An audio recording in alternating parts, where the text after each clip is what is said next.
It is enough to make you wake up in a cold sweat. That nightmare that just scared the living daylights out of you is likely to recur in a week's time.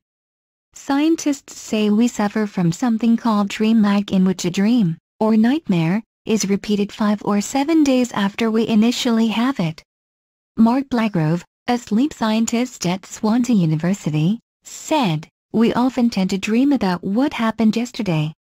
You then stop dreaming so much of what's happened, but after about 5 days you start dreaming of it again.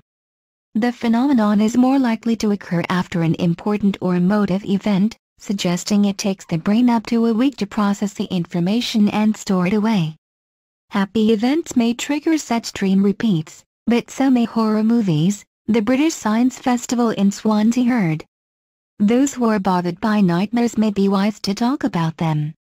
Other research by Professor Blagrove shows we find discussing our dreams strangely satisfying. Men and women who spent an hour teasing apart a dream thought they gained more insight into their lives than those who chatted about a daydream or a day out. The professor said, "Over the hour you can start to make connections between the dream and recent waking life.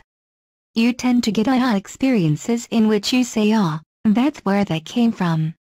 You can make a lot of connections, and people rate the dreams very highly as being relevant to their waking life issues and even giving them information about those issues.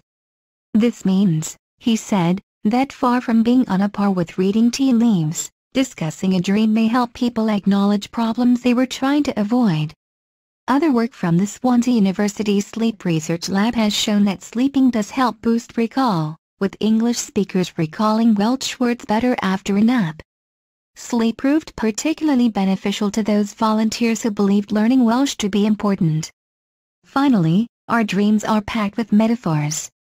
Professor Blagrove said, for example, if a person and their partner say we've gone through a bumpy patch, or we must go our separate ways, or let's take this relationship to a higher level, all of that is dependent on a metaphorical mapping of love as a journey. The claim is that when you dream, you are, rather than saying the metaphor we've gone through a bumpy patch, you have a dream of being in a car, shaking around, going up a hill, and it splits into two going in different directions. So what in your waking life would be seen as a metaphor, occurs as a concrete experience in your dreams.